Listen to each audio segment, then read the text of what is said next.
We're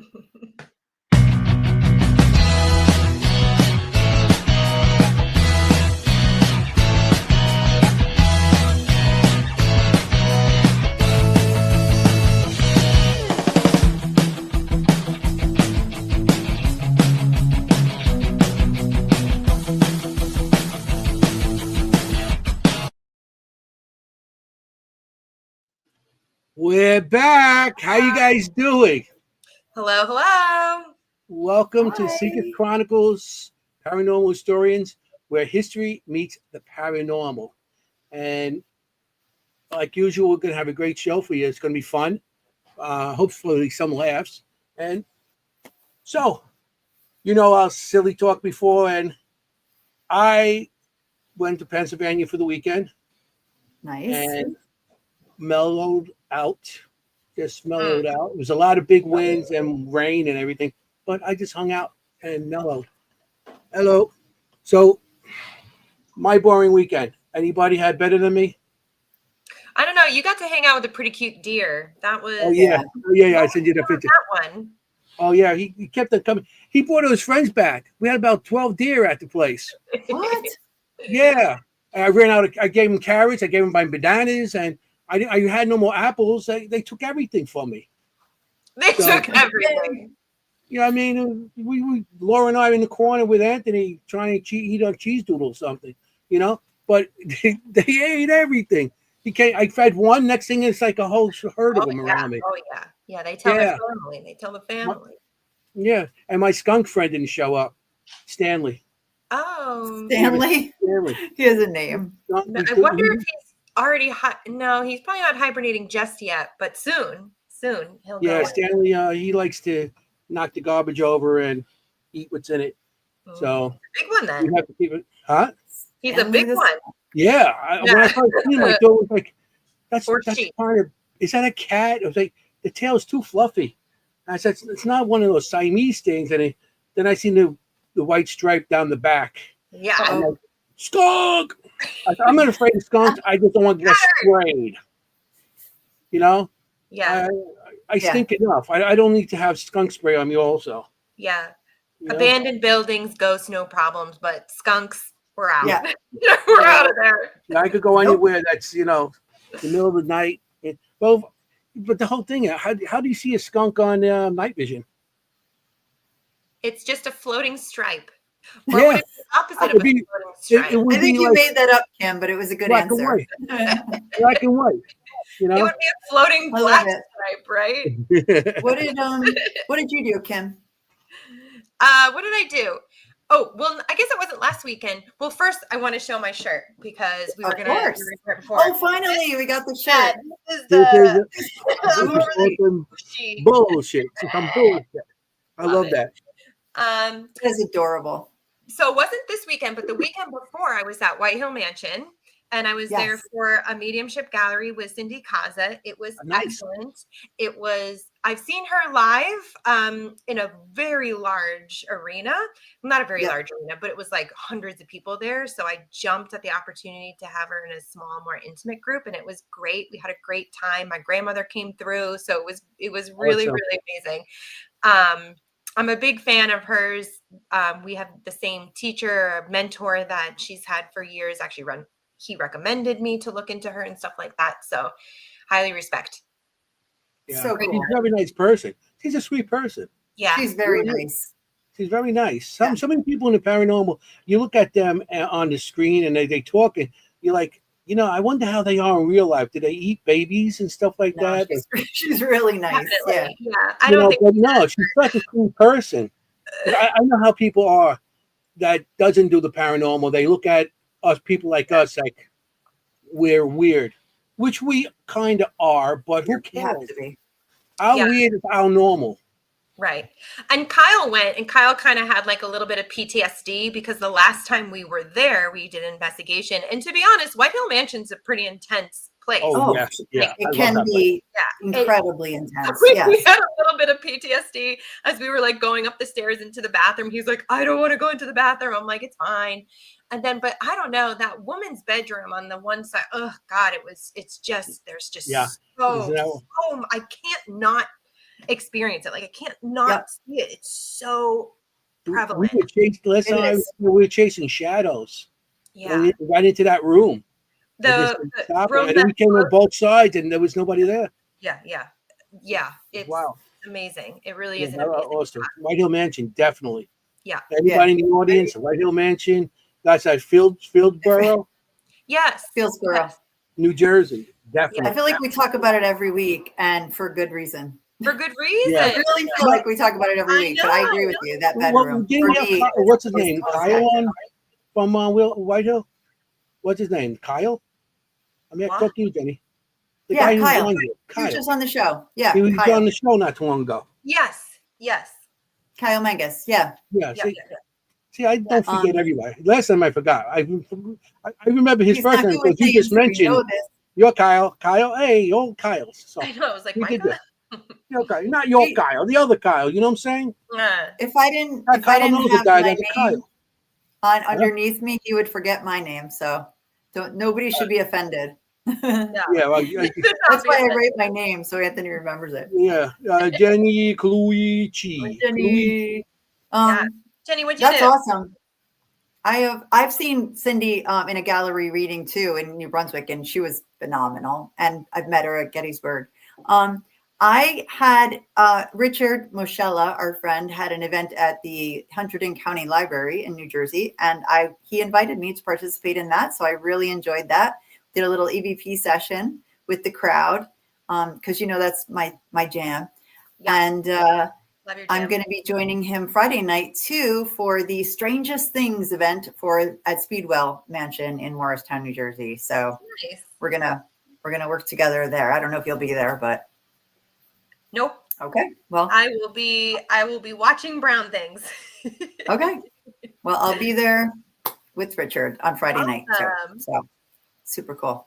Anyway. Everybody's the three of us are back. Everybody's excited that Kimm's back. I told you, Kimm's the fan favorite. Kimm is the fan favorite, and Anthony's the eye candy. I just can't help myself. He can't. I'm just born this way. Irresistible. Born this way. Yeah. Only a face mommy could like. I love it. Well, all right. Yeah, I'm excited for our guest tonight. Yeah, we have a really special guest. I'm like, I'm so excited. Let's get to it. I know you're going to ask me, so I'm just going to do it. Okay. Yeah, well, whatever. I was going to say who wanted to do it, but either one. Okay. Kimm, you can do it. No, I can't. No, please. No. Okay. You do it. You'll do it. Hey. All right. My friends, tonight we have somebody very special. He's a full-time Bigfoot researcher and producer of the show In the Shadow of Big Red Eye. Please welcome this boots on the ground, as he calls himself, cryptid investigator, Mike Famillion.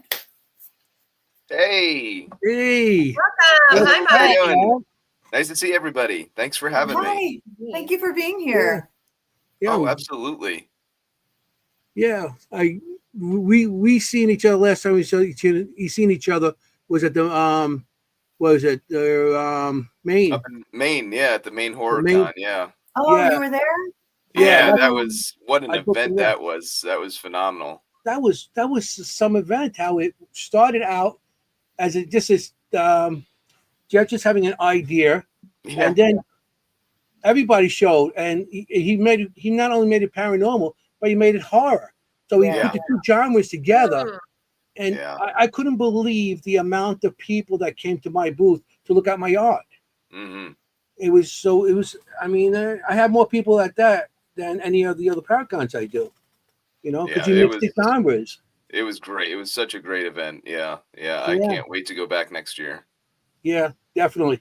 I'll just look at the hotels today. Oh yeah. I got to get in there because that hotel is gonna probably get booked up quick. Oh yeah. Yeah, it's true. Yeah. Where in Maine was that again? Where in Maine? Augusta. Oh wow, yeah. So pretty far up there, yeah. It was the first annual. Yeah. 9 hours. Yeah. Yeah, it was a drive. It was a drive. It's a drive for everybody, I think. Pretty much. Maine is pretty far for everybody. Yeah. Yeah, I'll be heading up there at the end of the month to do a little overnighter, so I'm excited for that. So we'll see. Hopefully, it's not too cold up there. You probably work up there a lot. Yeah. Yeah, I love Maine. Maine's one of my favorite states to go up to investigate. It's just, I love it. It just smells good. I don't know. Yes. It's such a good way to put Swear it. to God, Mike, it does. New Hampshire Right? and Maine have like this smell in the woods, and They it's do. like cedar. I mean, it's so good. I totally know what you're talking about. Yep. If you know, you know.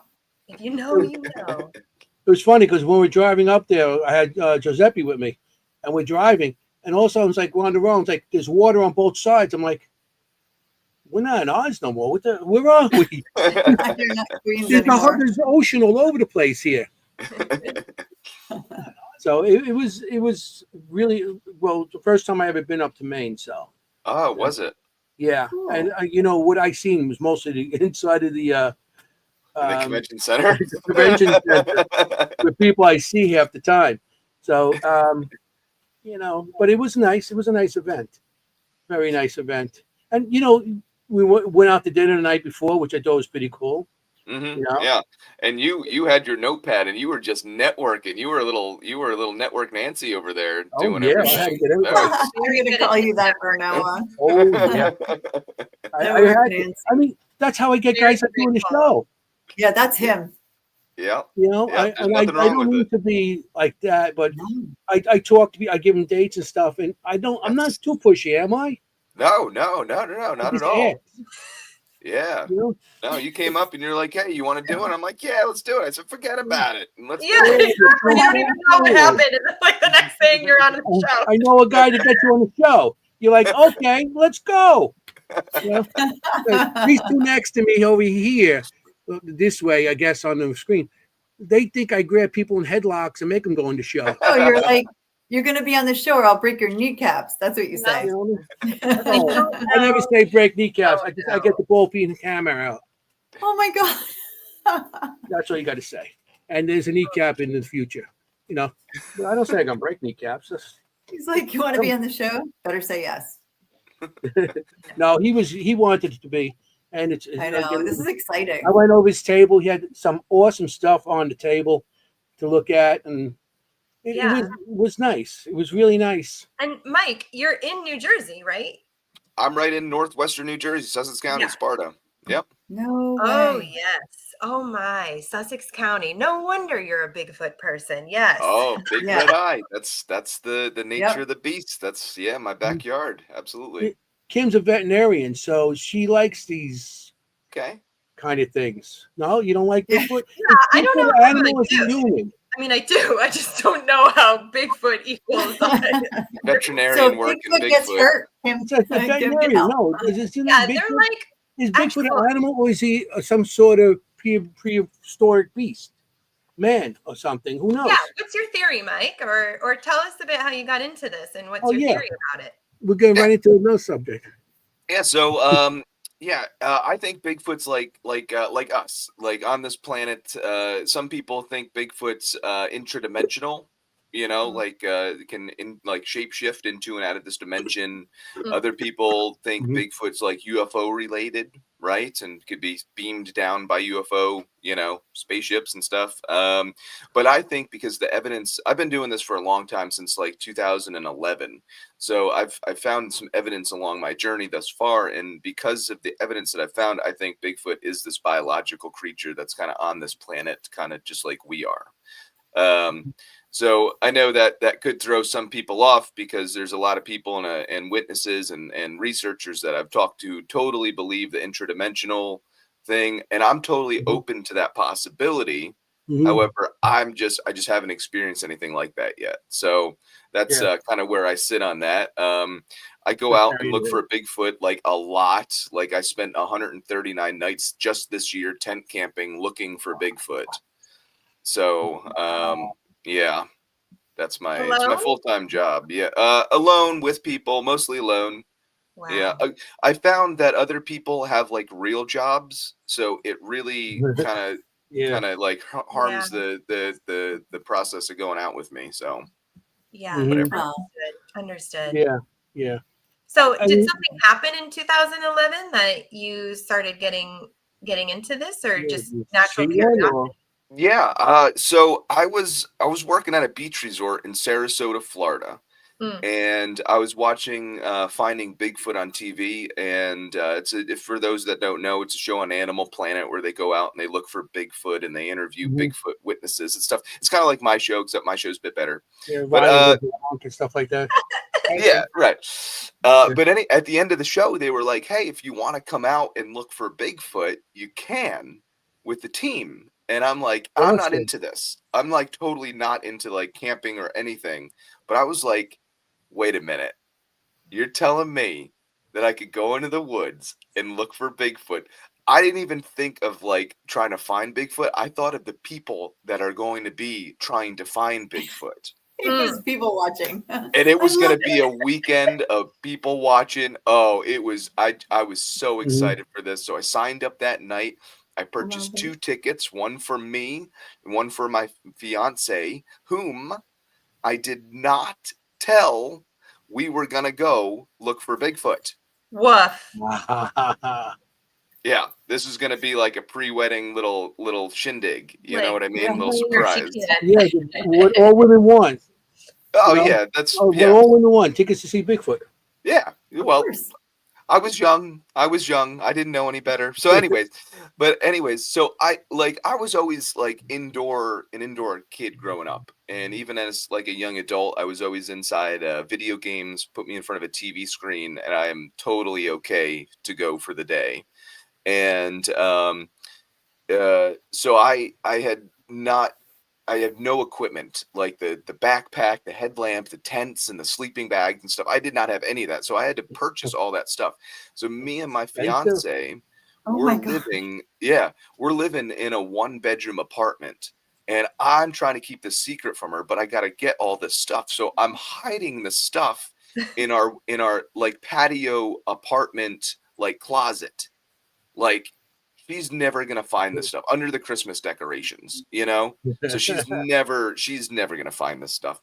So, anyways, a couple weeks before the expedition comes up, and I'm greeted by her at the doorway, and she had did something that to this day I have no idea why she decided to do this, but she ended up cleaning the apartment, and she found all of this camping stuff. No. So she said she met me at the doorway as I was coming home from work. She said, "Mike, hand on the hip, what are we doing?" and I said, "Hun, we are going to North Florida to look for Bigfoot." Yay. Then we broke up. So there was that. Oh no. Yeah. I would have said that would have been a real good test if she's the ride or die or not. Well, it was a test and it didn't work out. So, oh, no. so anyways, I didn't want to go on this expedition anymore after the breakup. That was totally not on my radar. But so I called up the people and they were totally not cool about the whole thing. And they're like, well, they're non-refundable tickets. I was like, great, just my luck. So now I have to go look for Bigfoot, heartbroken after a breakup, and I don't have anybody to go with. So I moved up to Tampa, and I got a job working on the ambulance for the city of Tampa. I'm an EMT by trade. I used to be an EMT. I don't do that anymore, firefighter and stuff. But so I got a job working on the ambulance for the city of Tampa, and I had 3 EMT partners, and I had picked the weirdest partner. That's kind of how I did it because I didn't know any better. I just, I figured the weirdest person, he's going to want to go look for Bigfoot. So his name is Jimmy. And I said, Jimmy, I got these tickets and I got to go look for Bigfoot. Do you want to come with me? And he said, and he's my best friend to this day. He said, oh man, I've always wanted to do that. And I said, nice, So we go up a couple weeks later. We end up in Torreya State Park, which is in North Florida. It's in the Panhandle. And nothing happens. It was a 4-day trip, 3 nights, 4 days of, yeah, it was cool. There was we get up there, but there's 60 other people there and on this Bigfoot trip. And I'm like, oh man, how are you going to find Bigfoot? Is that the same with ghost investigations? No. Like when you have like a bunch of people, does that ruin the integrity of the investigation at all? If the more people you have, I mean, if you don't, Talented. the least amount of Yeah. people, usually the better. But in Yeah. fact, I like 3 people, Yeah. Yeah. 3, Yeah. maybe 4 pushing it. And But me too. Same with Bigfoot. And now there's 60. So I'm like, oh man, here we go. Yeah. So there's 60 people tramping through the woods. It's not a wonder why we didn't find anything, you know. Yeah. But Except each other. yeah, right. I mean, it was Bigfoot fun thing though. It about it, was I go, look at these idiots. Look at all these idiots. right, exactly. Yeah. Yeah, I'm not yeah. giving no Slim Jims away. That's what it came Bigfoot's like, down to. 60. Snap Wow. Yeah, so you're like, that's a record. For me, Yeah, for me, this is pretty impressive. Yeah, really?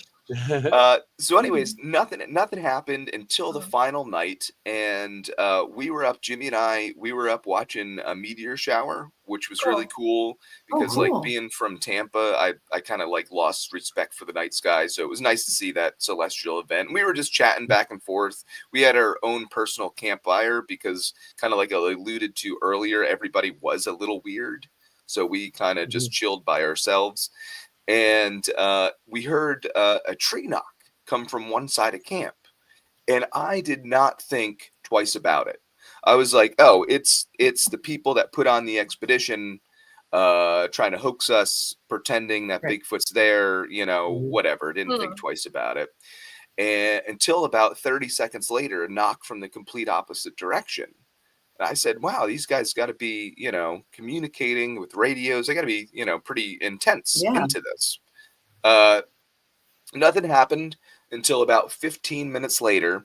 And then you hear come crashing down through the forest right next to us. Plunk.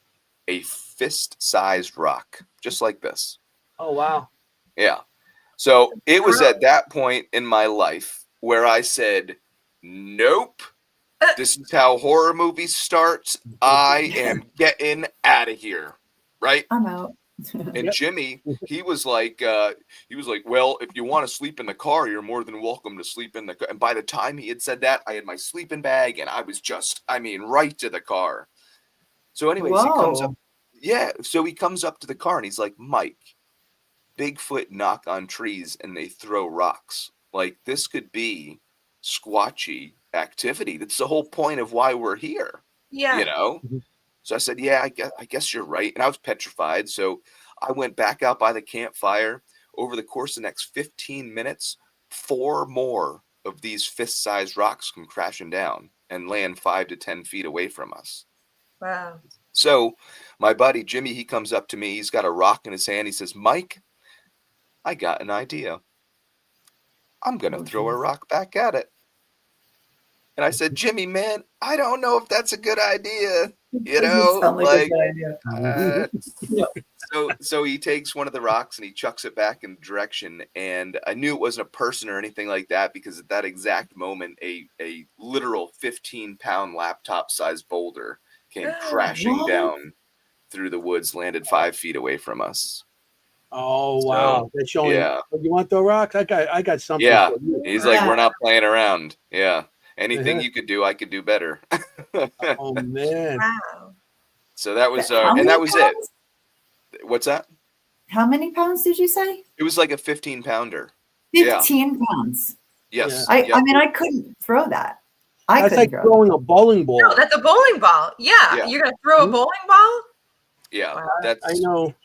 Wow. And if somebody could throw a bowling ball, they are super strong because you know, I used to bowl, and no way I could throw a 15-pound ball. Well, here's the kicker to it is we thought the same thing, and we're like, man, this rock had some power behind it. It came from a distance away. So we wanted to be all scientific since this was like a research expedition. So we're like, all right, what's the closest this thing could have been to us? So we did some measurements, right? And the closest this thing could have been 75 yards away. Oh, wow. No. Totally outside of human range. No question about that. Wow. Something that big, too. Actually, that that actually just brought up a thought that I've never had before was, you know, we've heard the reports of stuff that Bigfoot does throw things, will hit things against the trees, do clapping, whatever.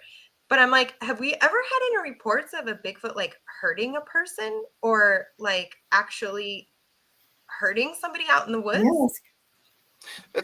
Yeah. I mean, there's been no reports of Bigfoot like killing anybody, although there Yeah. wouldn't be any substantiated reports, so you wouldn't be able to report it if obviously Bigfoot killed you. Yeah. But there's like this Ape Canyon rock incident where they're throwing like it was very intensive rocks being thrown at a cabin.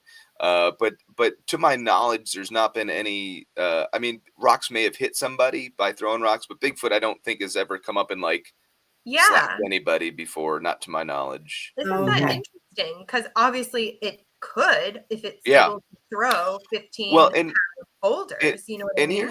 here's the thing: those rocks, those smaller rocks, did not hit us. None of the rocks hit us. Mm, They were close to us, but I mm. think they were you know, for a reason they did not hit us. It's more like a warning. Yeah, Like like a I warning? think Don't mess with us. yeah, their aim is, I think, really good when it comes to that. And if they wanted to take us out, they could have. But I think, like inherently, something in the back of their mind, they think that if they mess with humans, then they're gonna get found out.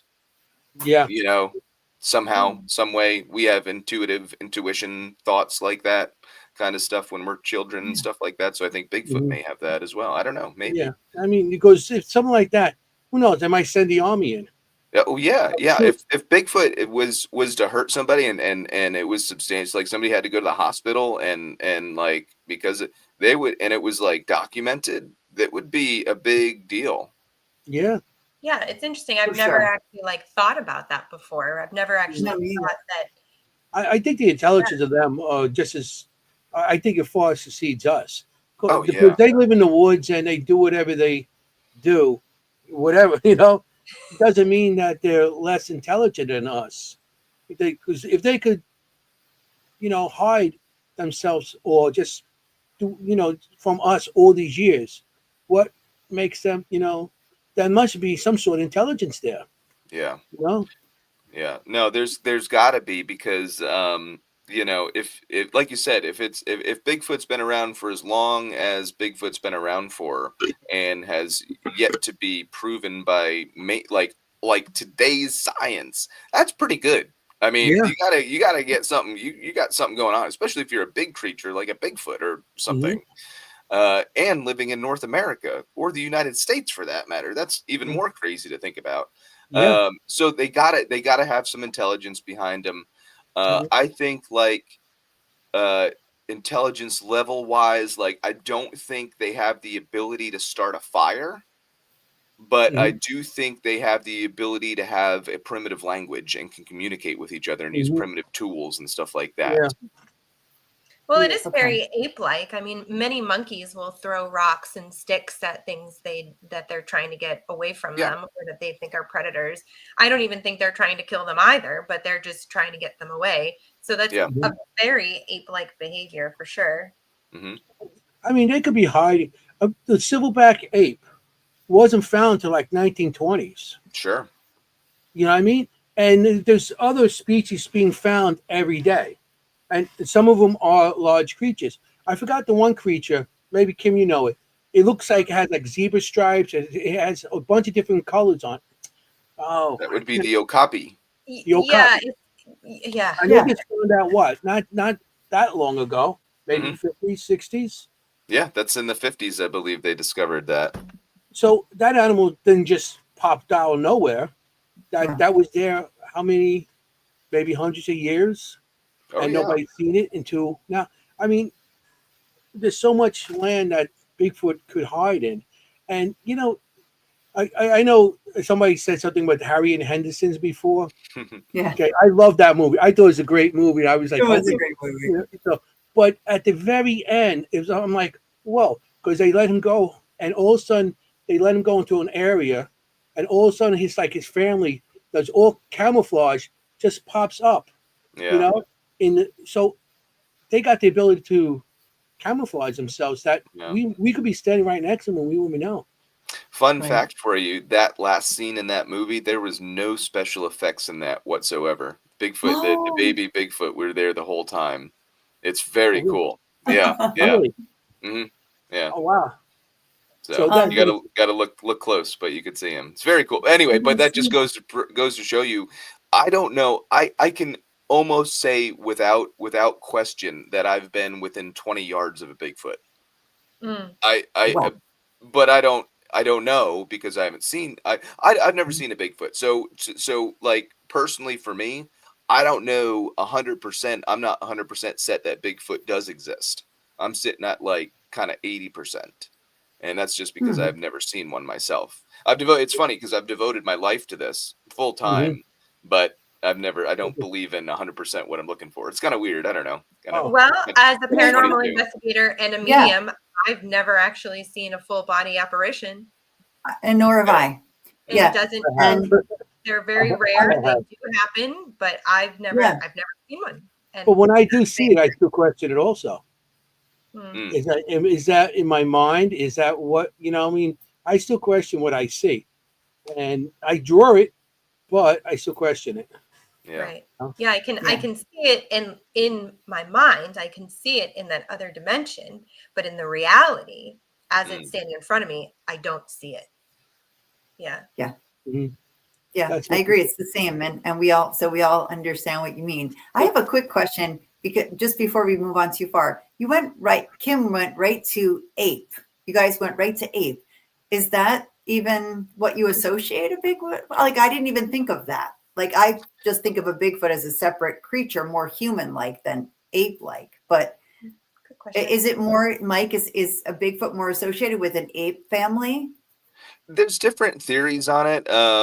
If you're on the biological side of things, which I am, there's a couple different branches that you could take. There's the ape theory, giant primate, Right.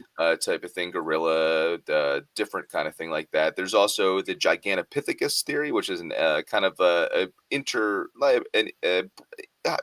ape person hybrid type of thing, if you will. Ah, And then there's the rolling theory, which a lot of people believe nowadays. A lot of the researchers are kind of going with the Denisovan, which is kind of more modern day, more human like. Uh, Monkey-ish person, if you will, kind okay. of, but more on the human side of things. Okay. Mhm. So but It's all of actually them are ape related. Yeah, Okay. yeah. It could, and we don't know. That's the whole thing at Yeah, Bigfoot yeah. is that we just don't know what it could be. We just, we don't have anything to study. There's no physical things to Right. study. So Yeah, I it's know. all just a There's guesstimate, no really. DNA. There's not even, Well, scat or anything that they could use for some sort of evidence. Well, you bring up the DNA, which is interesting because there has been DNA that researchers and people have submitted to ex scientists and stuff, and it sometimes comes back as unknown primate, but it comes back Oh, 99.8% human, but unknown primate involved with Oh, that. So it's like, Well, and our people, DNA is so close to chimpanzees anyway. I think yes, it's only yeah, yeah. a few point, not but even. Yeah. and people say that like that's a loss because the it was contaminated evidence. We can't have something mhm. unknown that's not, in science you can't have it. But I think that's like a win because we don't have any DNA evidence to compare it to. Yeah, That's we need it. We need to have something to compare the sample to be able to Right. determine what it is, and we just don't have Bigfoot DNA on file that we know yeah. of. Right. That's true. Okay. That's And like I just somebody's didn't know where that fingerprints. assumption Like came from. Like, fingerprints. Everybody has fingerprints, Mhm. but if somebody commits a crime and they leave fingerprints behind, there's no way somebody they could tell who that person is unless it's on file from a job or not just prison, right. just a job or anything that has their fingerprints. So if your fingerprints are not on file, you commit a crime. So it's the same thing. If it's not on file, they say, okay, it's there, but it's not proven that it exists It's not because a there's no match. DNA. There's Right. no match. Mhm. You yeah, know. and if this DNA is coming from North America, I mean, we don't have any native primates That's in the Mhm. North thing. Yeah. America. So I Yes. mean, Right. if it is coming from Africa or even in like Indonesia and all that, anywhere else, there are native primates, except for Europe. I don't think there are in Europe. But I don't think anyway, so. So if it's coming from around here, then I mean, I can't explain it if it's Right. I Yeah, got a that's question kind with of that a problem. also. If they found, say, in the United States, DNA that DNA the DNA of the primate, part human, part primate, and then they find something that's in maybe Canada with that same DNA. Do they keep that a special file? Say, okay, it was found here and found up in Canada, and found maybe another location. Do they keep that one DNA? Say, okay, this is DNA. It's unknown, and they label it and they put it aside. I like it. Are they related? But the DNA that they find, I know there's a bunch of. I've seen shows and everything where they have DNA, but do they keep that in one big file so they can refer back to it? Say, okay, this thing is here, here, here, and here. Or Here's the there problem is on with file. here's the problem with Bigfoot research is that nobody talks to each other. Ah, And you have, even with reports and sightings, research locations, researchers don't talk to each other. So and when there's no except now there is one in North Carolina. I believe it's University of North Carolina is doing this DNA study, but there was no place to send okay. DNA samples to. Yes. So if we could, first of all, it costs a lot of money to get a DNA sample analyzed. Hmm. As fun fact for you, as a Bigfoot researcher, I don't make a ton of money. So it's hard for me, Hmm. to, if I do find evidence, to get the $2,000 out of my pocket to send that away to get it analyzed. Second of all, where do I send it? Before, a couple months ago, last year, there was no specific location to send stuff to, so people would be sending it Yeah. to random labs, and these labs would analyze this DNA, but they wouldn't talk with each other. Oh, So that wow. would be I another, see. another problem with Bigfoot Hmm. research. But now, like I said, the University of North Carolina, they're offering DNA sampling for free. If you have an unknown, like a legit, don't send them anything, but like you got to like specify that's where you got great. it from, stuff like that. Then they will analyze it for you for no cost. Wow, That's amazing. That's Yeah. Good. progress. Yeah, that is That absolutely. progress. is. Yes. Yeah.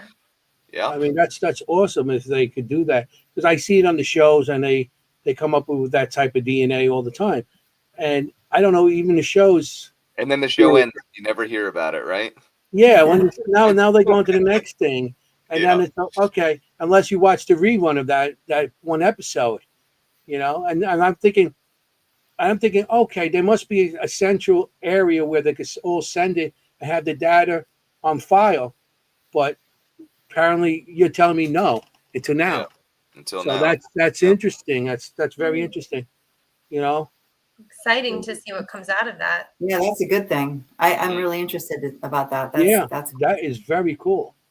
That is very cool.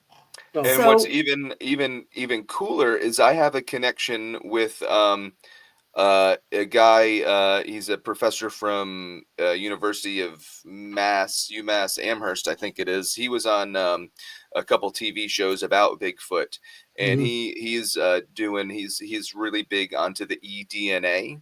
The environmental DNA, when it comes to like Mm. sampling water samples for species that live in the water, Yeah. or soil samples for something that's stepped in the soil.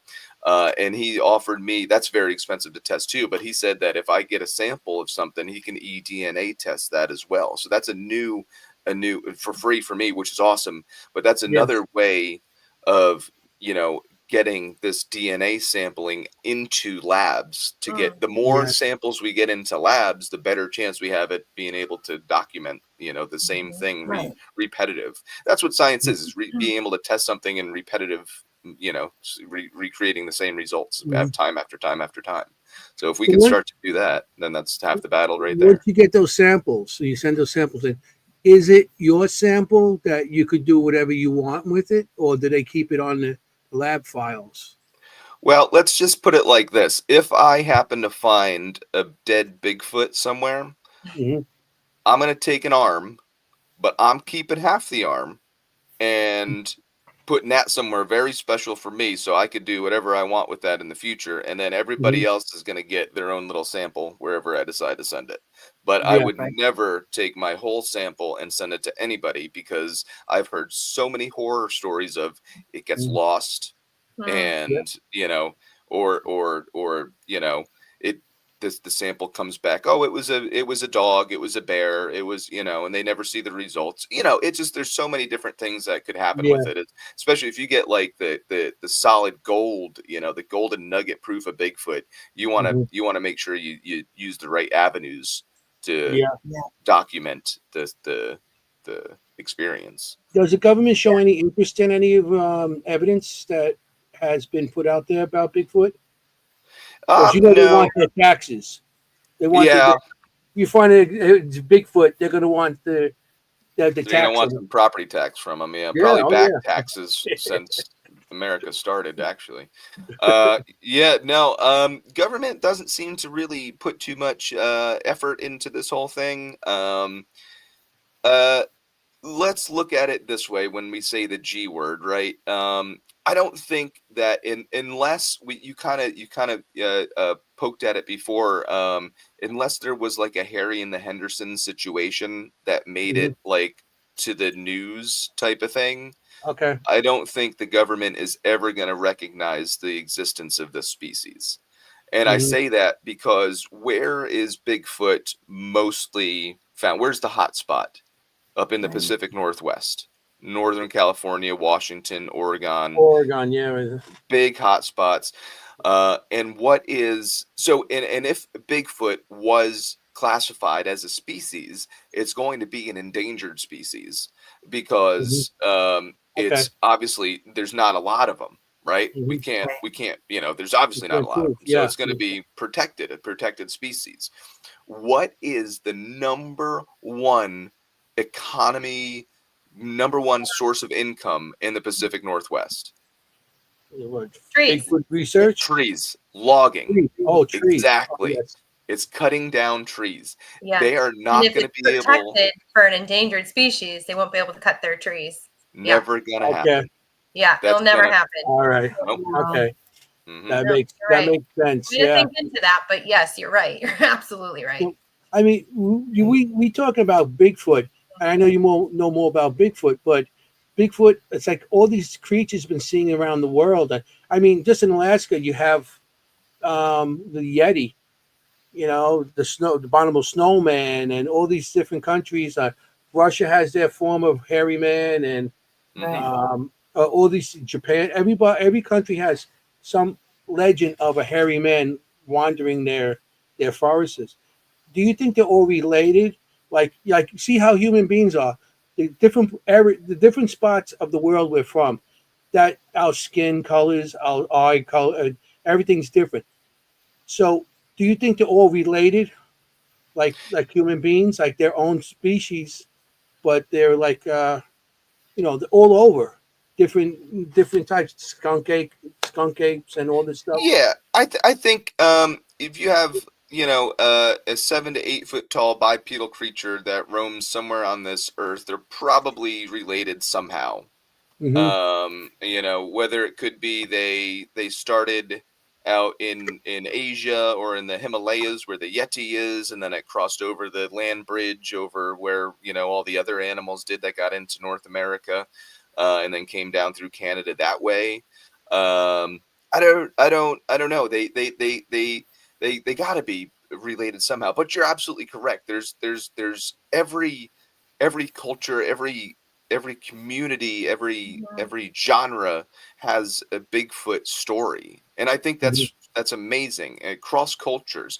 And think about it this way: Bigfoot is more than just about Bigfoot. I don't just go out to look for Bigfoot, right?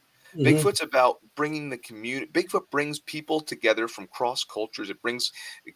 Look at you! Look at you guys. We're here Hmm. talking all because of Bigfoot. We're making a life out of Bigfoot.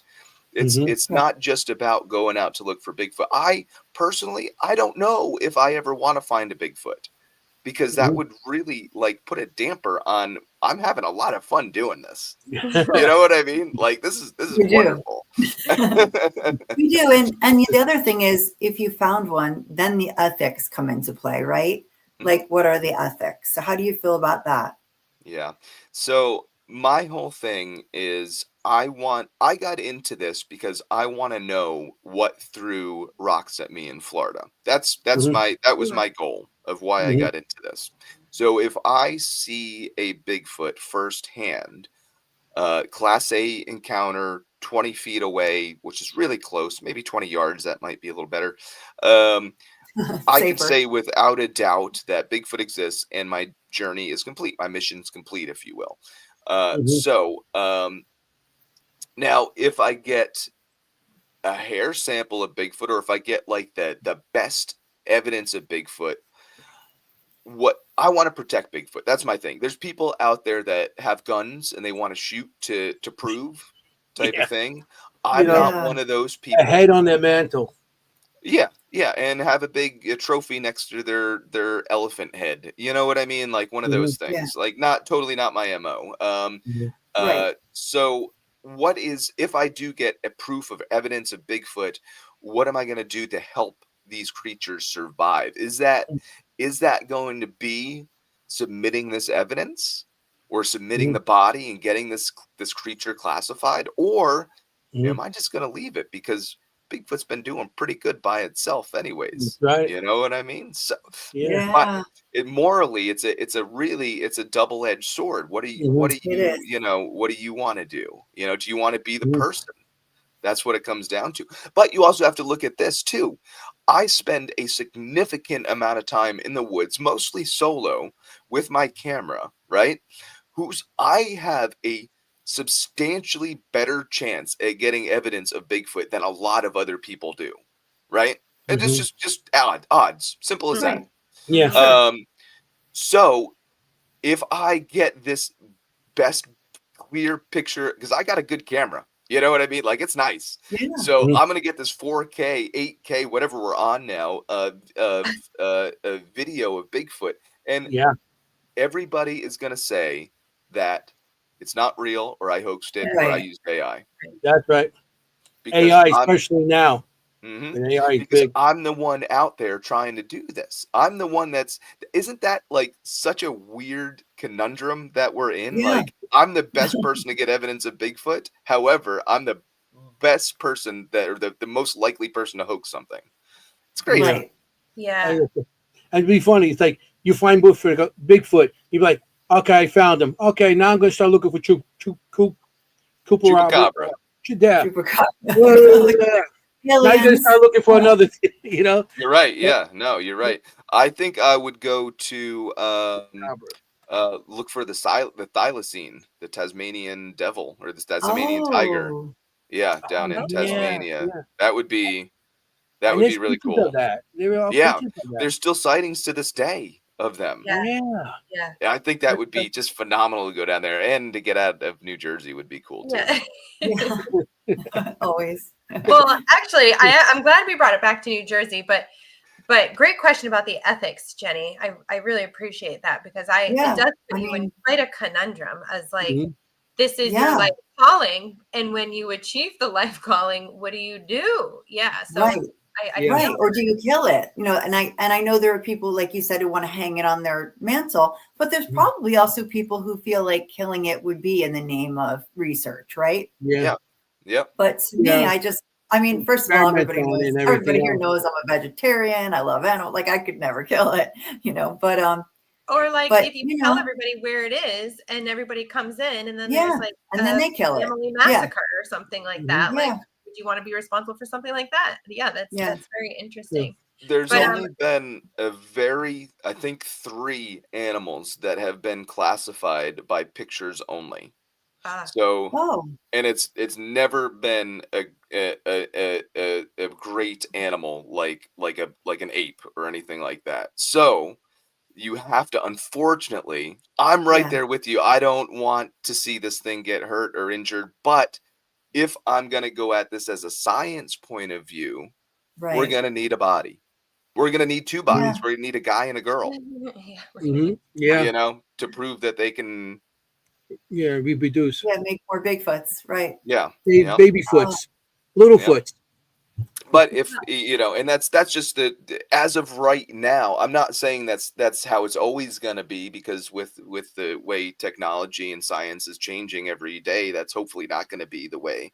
It's because of marine life. That's how we're classifying things through photos. As we see these things down in the depths of the ocean, we get pictures of these unmanned submersibles, and Yeah. we don't have any way to get DNA of them, but we see them clear as day. So they have to be a new species.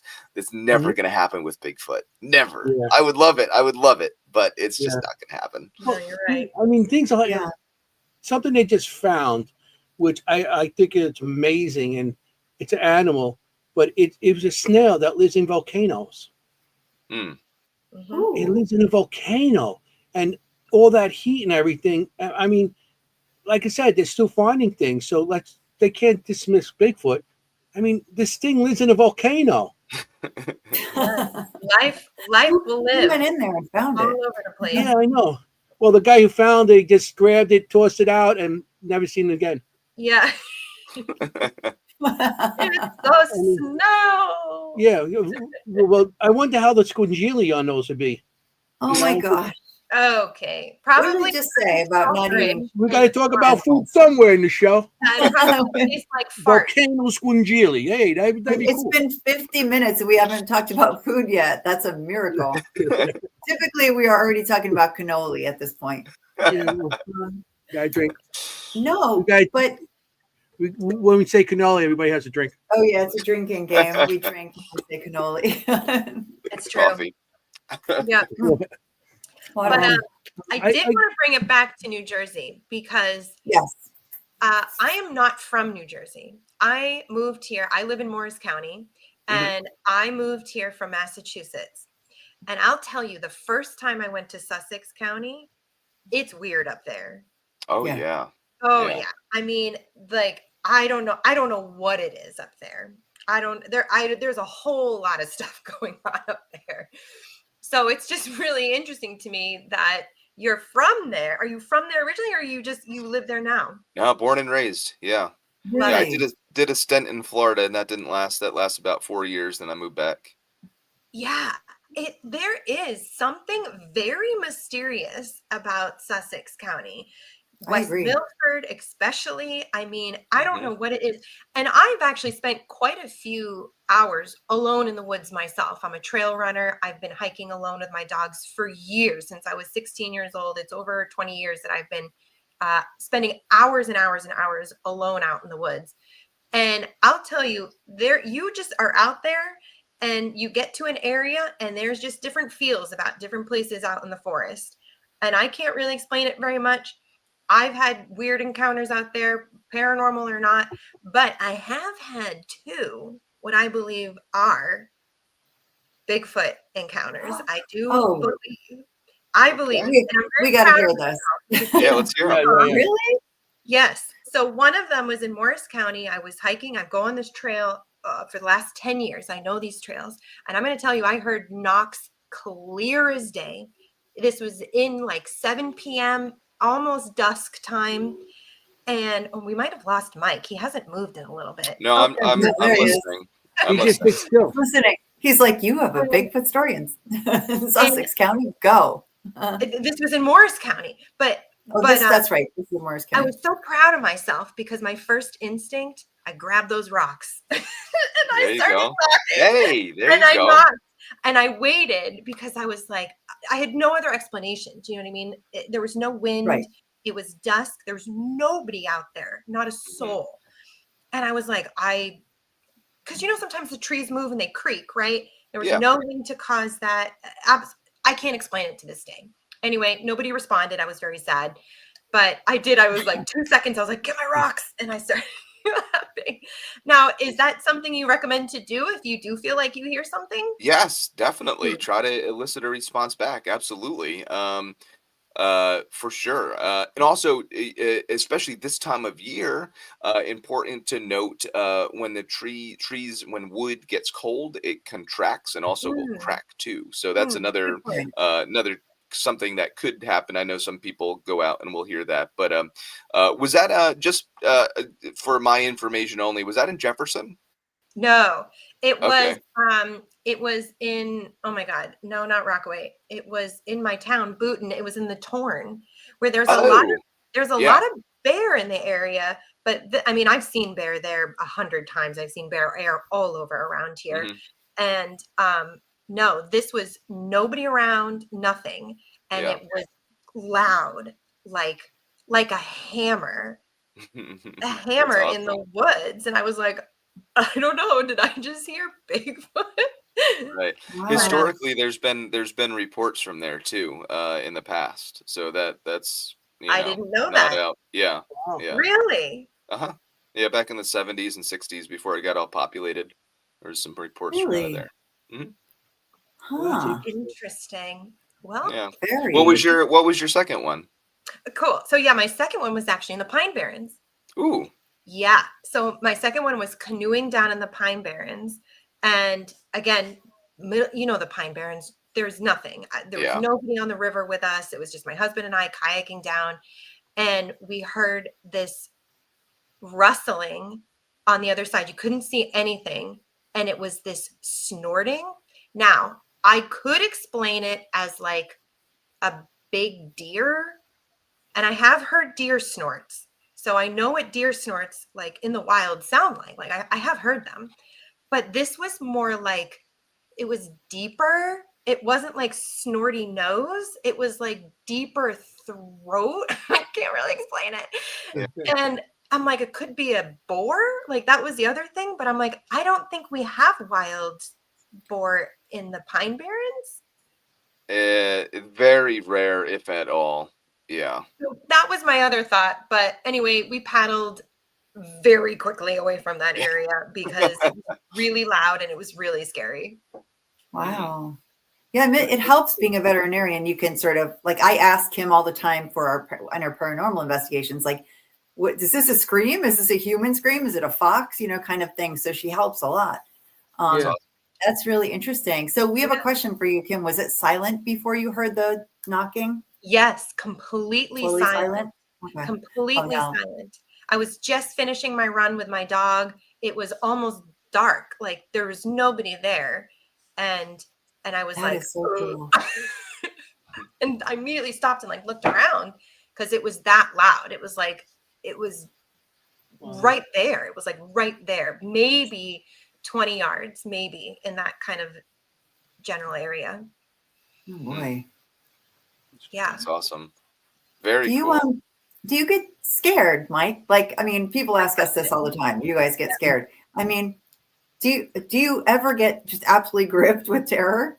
I used to. Yeah, I'll tell you a funny story. So I used to get so scared to the point where I figured that it was just inevitable. It was a matter of time that I was just going to get mauled by a black bear. This is in my early Fair. days of Bigfoot research, you know. So what I had done was, in order to alleviate this fear, I went out and I purchased what I believe to be the world's largest can of bear mace. I think it was Guinness Book of World Records. Long story short, we were driving down this pothole filled road. I was in the back of a two-door Jeep. And the driver and the front seat passenger, we hit a pothole, and it was bad. And all of a sudden, the Oh no. Oh no. the fire extinguisher in the back of the Jeep started going off. So I leaned up to the driver. His name is Mike, and I said, "Mike, why is your fire extinguisher going off?" And by the time I had said that, I had realized it was not the fire extinguisher. It was the can of bear mace that was on my hip. Yeah. No. Oh. Fun fact, you cannot turn off a can of bear mace. I've tried. Yeah. Hit me, coughing.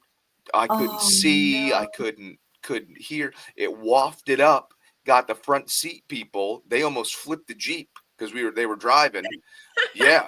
Yeah. Yeah, I know. This is just how the night's going. So they get the Jeep finally pulled over, and they both of them roll out of the Jeep, and somehow they shut the doors and lock me in the Jeep. So I am like in the Jeep, jumping, trying to jump over the seat. It was very bad. There's a video on my YouTube channel. We were filming the whole thing. Oh my God. Of course. Oh no. Yep. And that was the one night you needed it. Yeah. No, I couldn't open my eyes for 3 days. It was like legit one of the worst things that has ever happened. I'm so sorry. Yeah. I'm so sorry. But it is a bit funny that your biggest adventure is like not actually with Bigfoot. It's like, oh no, yeah. No. It's ironic. It's just, it's just one of those things that I'm happen. sorry. Now I'd feel bad spraying a bear. They wouldn't be able to see for 3 days. How are they going to eat? You're alive, so there's that. Yeah. Well, they didn't eat you. That's what you should be saying. Well, they can't eat for 3 days, or they could have ate for today. Oh my gosh, that sounds terrible. I don't know if I could. I'm not laughing, Mike. I'm really not. But no, you can laugh all you want. It's quite all right. Terrible. Like a 55-gallon drum of mace. It's felt like that. That's what it felt like. Yeah. But, so no more so bear mace? I don't carry bear mace anymore. No. Okay. Understood. Yeah. I don't think I would either. Yeah, me either. Yeah. Risky. Apparently, it's risky. It is. Yeah. It's not. No. I shy away. I actually, I only have like a very select few rules when I bring people out on my investigations. Feel free to bring whatever you'd like. I've seen people bring like their living room and their kitchen with them on these expeditions, but do not bring bear mace. That is for the love of God. Please do not bring bear mace, because we're gonna have some problems if that's the case. Yeah. I still have nightmares. I love when people camp and they bring, like you said, everything, but they got to carry it. Hey, that's not my problem. You don't need everything on the camp. I was a scoutmaster for 14 years. And I taught the Boy Scouts and how to survive in the woods and everything. And you bring the bare minimum just to survive. That's what you need. Yeah. But that's crazy. I do. I will say that because I do like these tours where I go cross country type of thing, and I speak. A lot of people ask me like, "Well, you're a full-time Bigfoot researcher. How do you maintain a lifestyle like that?" And it's a very valid question, and I don't mind answering it. But what I do during the day is I speak at libraries and at venues, and that funds my way to kind of camp across the country at night and film my YouTube show looking for Bigfoot. So it's a win-win-win-win-win. But that causes me to, and I almost exclusively tent camp unless the weather is really bad or unless it's like below freezing. I don't do that. So I'm exclusively tent camping. So I will say I do glamp a little bit. Like I have an air mattress. I got a Keurig. Yeah, you gotta do that. Yeah. So always. Yeah. The tent's got a built-in light, so it's relax. It's all right. It's not like I'm roughing it over there. So I remember sleeping on the floor in a sleeping bag. Yeah, I did that for a little while. You can't move the rocks or the rocks or the roots of trees. So you're kind of like So I got some pictures here I want to show. Yes. And we were talking about Jersey. So this is a speech you must have gave somewhere, and it's the Pine Barrens, New Jersey. Yes, that was down in the Uaris in North Carolina.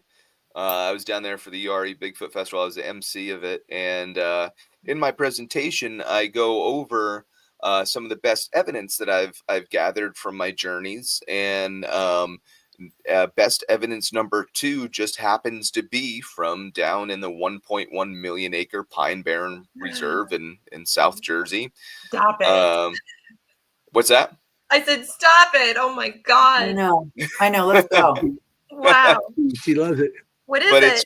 It's cool because we were down along much like you were along a river. We were along this river in the Pine Barrens, about 1.5 miles from the closest trailhead, and we found baby juvenile barefoot footprints. There were 39 of them. There were no What? adult footprints anywhere around. They were on the riverbank. Like I said, it wasn't a canoe area or a kayak area. The put in was not, it was downriver. So it's total. A mile and a half from the closest trail. It was 40 degrees the night prior. One of the footprints we found actually had water inside of it still. We found it in the morning. So that means the sun has not evaporated the water outside of the footprint yet. So that was wow. Fresh. like whatever left that footprint was like 4 to 6 hours prior to us being there. So I mean that's close. I know, just in the That's shadow. unbelievably close time wise. I know. But I mean that just goes to show we're at the right place at the right time. You know what I mean? So that is one of the coolest pieces of evidence we've gotten. Oh my God, Do you that's think really Bigfoot yeah. gets along with other species or other like bears and stuff like that? Do you think Bigfoot is a carnivore or is he a vegetarian? Yeah, I think so. I think Bigfoot, like they got to get along with other with other It's like her. pointing. Yeah, I think Bigfoot does get along with they cohabitate with the other animals, that kind of stuff. I think some people think Bigfoot and coyotes work together as symbiotic relationship, where I think that is very well possible, where a coyote pack would make a kill and a Bigfoot would simply go in and stalk the coyote pack and just go get their kill after they do it. If they're intelligent, that would make sense because they're not using any caloric output to chase down these creatures and let somebody else do it for them. Makes sense. What was the second part of your question? I'm sorry. Are you could they be meat eaters or? Oh yeah, I think they're. So I think if you take a bear population map and you overlay it with a Bigfoot sighting map, they are almost identical. Okay. So that would lead me to believe that wherever bears live would make good Bigfoot habitat, right? So Okay. my thought process would be that if you have two large apex predators that live in the same area, they probably eat very similar things. Makes Okay. sense, right? So You can what roll is- with me on Makes that. sense. So what do Yeah. bears eat? Fish. Everything. Everything, yes. No. Berries. 70% of their diet consists of berries, bushes, and ferns. So I think I had no Bigfoot idea. eats a lot of that as well. Okay. So I think See? they're definitely omnivores. I think I don't think, people say that Bigfoot's they eat deer as their primary source of food. Unless they're pack hunters and they really have like a really good stalking and method of getting a deer. Do you know how fast deer are? Like Yeah. it's I mean, to chase down a deer just like running, that would cause, and then We're to in a catch it and forest, kill it. nonetheless. Yeah. I That's see a a lot deer of- jump They have to 6 work foot together. fence, just like leaping it. Yeah, Yeah. that's a lot of work. I've heard reports of hunters have seen Bigfoot like throwing rocks at deer and trying to take them out with rocks. Because if they could throw rocks at me, they could sure throw rocks at something else. That's Yeah. true. That goes back to like the caveman time, where they maybe did throw rocks, or maybe they do have some sort of, if they're intelligent, maybe they do have some sort of weapon, a sharp stick or something like that too. If they're more human-like, they will come up, they will make tools. Yeah. Yeah. So that's a possibility, but like you said, berries, I could see the berries, and like the bears like fish. So I could see them on the edge of a lake scooping out a fish also. Sure. Because a lot of sightings aren't there, like near rivers. Yeah. Rivers, lakes, streams, they always follow the they creeks. they follow the creeks because of the water source. And maybe Really that's where freaking they me out. Huh? It's freaking me out. Well, I didn't know this about the coyotes, but in the Torn, where I heard the knocking, there is a resident coyote pack that lives there. Oh, interesting. That's Wow. cool. Now I'm like, oh my That's God. They do find animals that work together out there anyway. Yeah. I just read something. I don't know. I read on the internet, so I take this with a grain of salt. But they say wolves work with crows or ravens, and what happens is the ravens find the food, and the wolves go in, they kill it, and then what they leave over, the ravens eat. I don't know how true that is, Could be. but Yeah. Yeah. I mean, why not? I mean, Um, and then you just think of put a little intelligence behind this thing. Mhm. Like we go to the food with the grocery store because we don't want to. We're too lazy to kill our own food anymore and track Yeah. down and grow our own food. You know what I mean? Hmm. That's just the nature of the beast. We're as people, we're just inherently like the easy way out. And I think right. Bigfoot, if Bigfoot's anything has any intelligence, it's not going to do the hard way out. I don't think Bigfoot tramps through the woods all the time. I think it walks on trails like we do. Okay. Oh, You know what I mean? It just takes the Hmm. path of least resistance. Why would Hmm. it walk through a big field of sticker bushes when you could just walk on a trail that a human takes?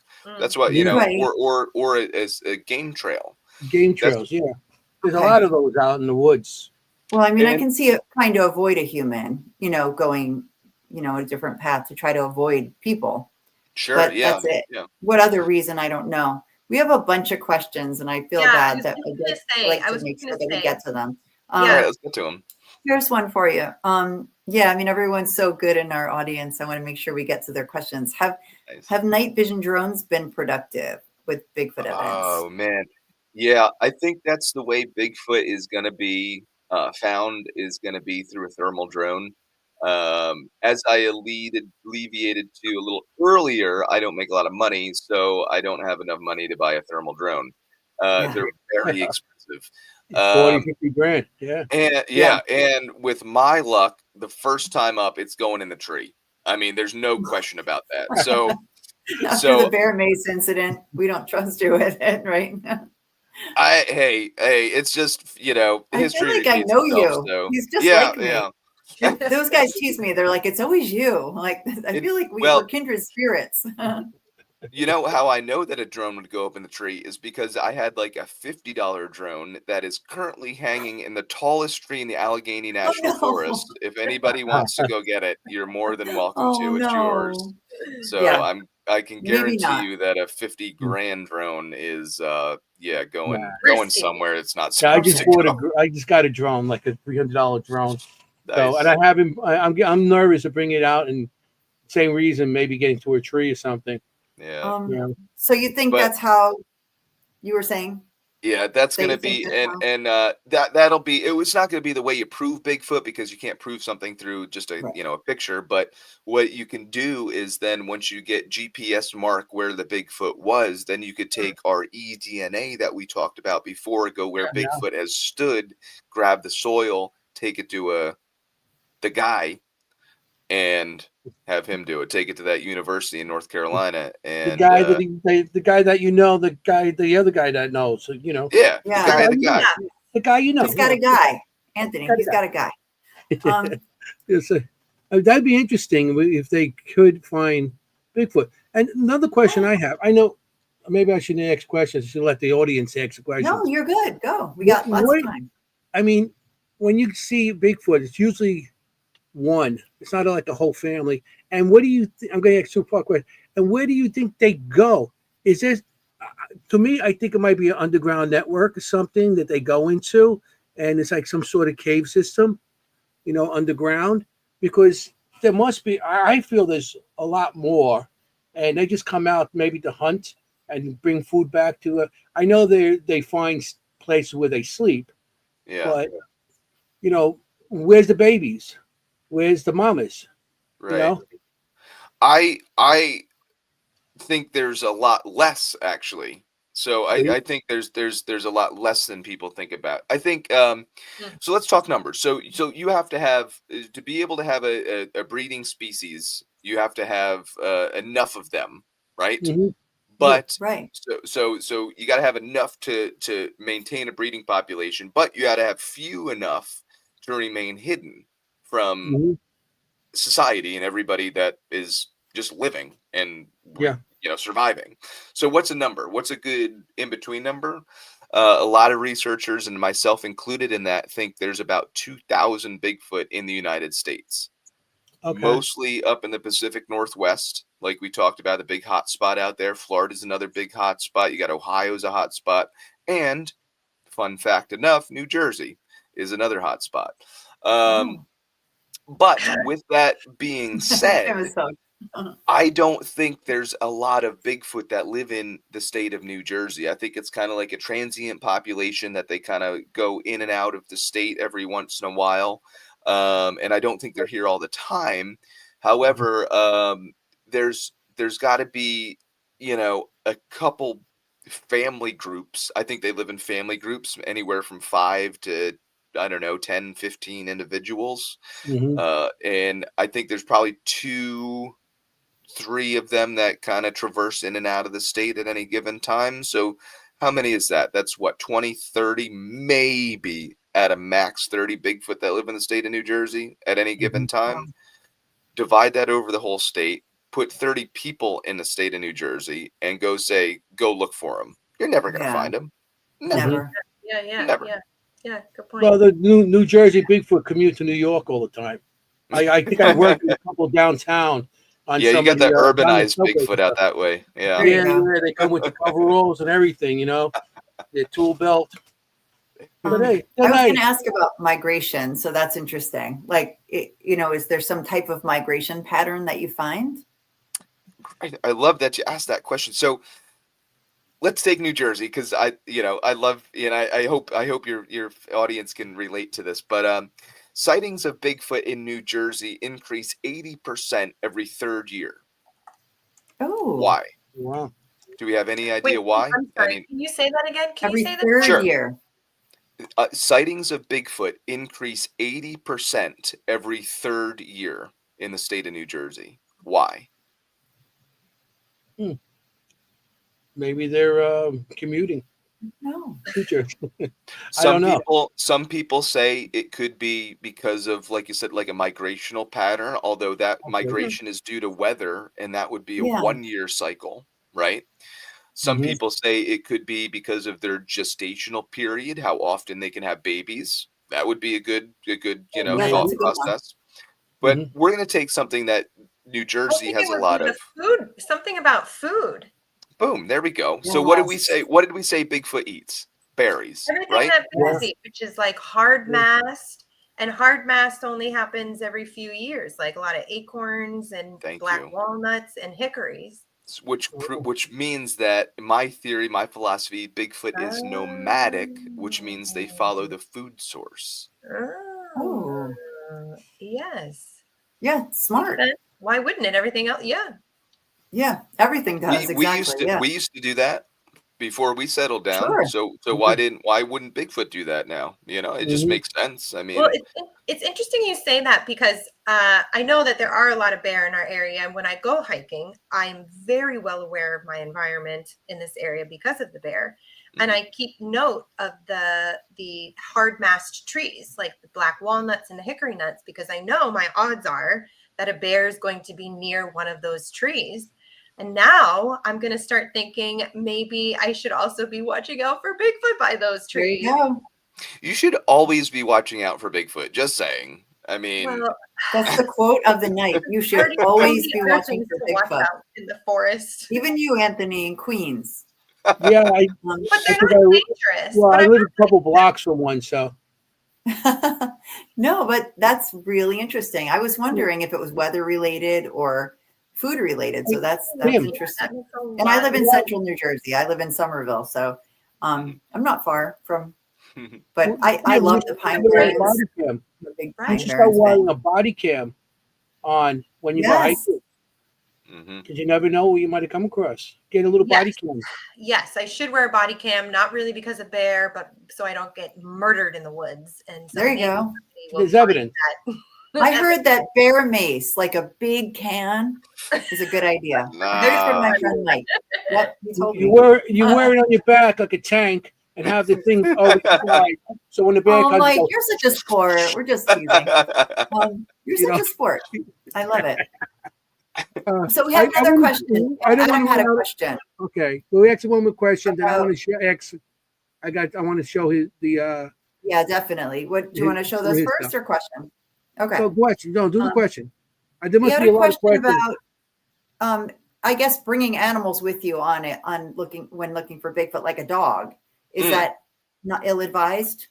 I on my expeditions, I generally don't allow dogs to come out with me. I have a very bad record with dogs. They seem to, for some reason, like to attack my face. Oh my So, God. in order to, I It's try to so great. tend. I'm a cat person, if you guys can't tell. Me But too. no, it's not that. Me too. Um, Dogs seem to, from what has been reported, from what I've heard from people saying, is that when Bigfoot and a dog are in the same area, the dogs will just cower away and be very fearful. Oh, Will be running, trying to get out of the area, cower in between the owner's legs, just Wow. act very big differently than they normally would. really? Mhm. So Hmm. that could be a good tell that Bigfoot's in the area, or it could, and I know some Bigfoot research organizations like the BFRO feel that dogs will scare away Bigfoot just in general, and Really? not, yeah, and Somebody in you chat. Because they're you have not a dog. native to the woods, kind of thing. Like a coyote wouldn't, but a dog would. Okay. Could be, yeah. But here's the thing, though. I'm a solid believer in you're not going to sneak up on a Bigfoot. So whether Mhm. you have a dog with you or not, I mean, I know as soon as you pull into the parking lot where you get out of the car and you shut your car door, Bigfoot Right. is going to know that you are there. Yeah. Right. So and if I was a Bigfoot and I didn't want to be found, I would hightail it out of the area. Boom, simple as that. Oh Especially yeah. if it's at night and there's people looking for me, I'd be like, yeah, screw this, I am getting out of Mhm. here. But you have the curious Bigfoot, and that's the way that we're going to get evidence. Is you have that Right. curiosity factory. With intelligence, there comes curiosity. So Mhm. that's what's going to, I think, for me anyway, that's how I'm going to get the better evidence of Bigfoot. Is you're gonna have one make a mistake, is what it comes Yeah. down to. Mhm. So, Right. There's just a great question here. I've heard of Bigfoot saving people's lives. Have you heard of that? This is an Whoa. Bigfoot audience saving question. people's lives. Really? Who Um, said yeah, I don't know specifically of any stories of Bigfoot that? specifically saving anybody. I think they Really? might. Yeah, I don't know. Yeah, I would love to hear You think this. they would? Yeah, I don't. Linda, let us know a little bit more if you can in the comments Yeah, I think about that. they probably would, especially I think it's all about intent when you go out in the woods. Like, Mhm. I always go out with the intent that I'm not going to hurt one of these things. We actually, before every little expedition, I don't know if this works or if there's anything behind it, but we all get into this little circle, and it's not like a prayer or anything like that, but we do this. It's like, hey, let's put these vibes up and Yep. let's have good intent and good vibes just coming out. And I think if Bigfoot has if they're not biological, they could pick up on this. Even if they are biological, animals can sense your vibes. So I think if you give out good vibes, you're going to get good vibes back. If you give out the Mhm. intent, like our first expedition when we got the rocks thrown at us, Yeah. our intent was not good. We were trying to find this thing there, and Right. there was a lot of people. We were invading this Bigfoot's property, and that's Yeah, not for Mhm. what sure. we want to do. That's not. I don't think that's how you should get evidence of Bigfoot. No. That And is that's so where with similar to what we paranormal, we do. do the same thing. Yeah, You don't it's want to bring exactly in what we do. groups. You got the We same. said good. We have the same intent to, Yep. find something, but we don't go in with disrespect. We try not to trample on things. But I've been on like tours where, like, West Virginia Penitentiary, where they had like 40, 50 people, but the place was so big you didn't see people most of the night. Mm, But it wasn't as active until we rented the place out by ourselves, and Yeah. then we went with people that have respect and everything, and we got more evidence that way. So in your case, the you guys were actually on this the land that they felt like this is our land. What are you guys doing here? Get lost. I don't want all these people on my land. You guys trampling all over everything. Probably loud and everything else, and so Right. I understand that. And I we're agree. disrespectful. I mean, we're tramping through their backyard and their home, and we're knocking on trees and yelling through the woods, and I'd be kind of upset at me if I was a Bigfoot. Yeah. And you mentioned intuition when you first started talking tonight. And even if it's not so much intelligence, it can be, but intuition, right? Like, even babies, they say, know when someone loves them, even if they don't know the person. They can sense that love. Or people with Alzheimer's have been known to know, you don't know who they are, but they love you, kind of thing. Like they're a family member. So similar. And now we're getting all these stories of Bigfoot saving people in the chat. I know. Yeah, I'm looking at that. That's really cool. There was Mary Beth. There was in a David Paulides, a Missing 411 series about how Bigfoot, it alleviated to how a child was missing for days. A young child, I think 3 years old or something like that, was missing for days. They called out search and rescue. They grid searched the area 3 times or something like that. But days later, they found the child in the same area that they grid searched 1,000,000 times, right where the child went missing. But there was no dirt on the shoes. Like, the child was in immaculate health. Wow. It's like being carried. There's no dirt on the shoes. What happened? Or brought to another dimension. Yeah, there we go. That's another show. Watch. And then you got to get them back for that. And then when asked what happened, and they said the bear took care of me. Wow. Oh, That's pretty intriguing. Yeah. Wow. And a 3-year-old wouldn't know what Bigfoot is, would know maybe what a bear is. Because they learn in the alphabet. A's for apple, B's for bear. Yeah. That's true. That's cool though. That's an interesting story, if that is true. Yeah, maybe they're nurturers. Well, and babies, I think they have like we said, the good. I think you have good Bigfoot and bad Bigfoot, just like you have good people and bad people. Like, I don't know. They say Bigfoot in Ohio is more aggressive than Bigfoot out in in New Jersey and other places. We know why. Everything's more aggressive in Ohio. We find on our show with ghosts, it's all about Ohio. Yeah, Ohio. Crazy. Ohio has a lot of stuff going on. Paranormal activity. It does. So that's crazy that also Bigfoot are also a little more aggressive. Gosh, I'm learning so much tonight. Why do you think people relate them? Like, why do you I know people like my friend Richard the other day was giving a talk and he mentioned the paranormal, Bigfoot, and UFOs. Why do you think people put them together when they're not really alike at all? Everybody loves a mystery. And they're just a mystery. Okay. Yeah. We like to group things together that we don't understand. So even though they may not be the same thing, they're totally separate entities of one another, totally different books. They're grouped together under the same series because they're just things. The unknown is just right. Yeah. Right. So I got this picture, this thing here. I want you to talk about here. That's the logo. That's the cool one. That's the logo. Where'd you come up with this? That is there a story behind this? No story behind it at all. I thought it looked cool, and the eyes blink on when I animate it, so that's kind of cool. Oh yeah, well. That is really cool. Yeah, but no, the story behind this may be interesting for the New Jersey folks that may not know. Big Red Eye is Sussex County, New Jersey's Bigfoot. In 1972, a state park ranger up in High Point, which is in northwestern New Jersey, my backyard, went on record and said that he saw 2 pairs of reflecting red eyes during his night patrol. And somehow he wrote it down in his report, and somehow I guess it got leaked. One of his other officers, I guess, leaked it to the newspaper.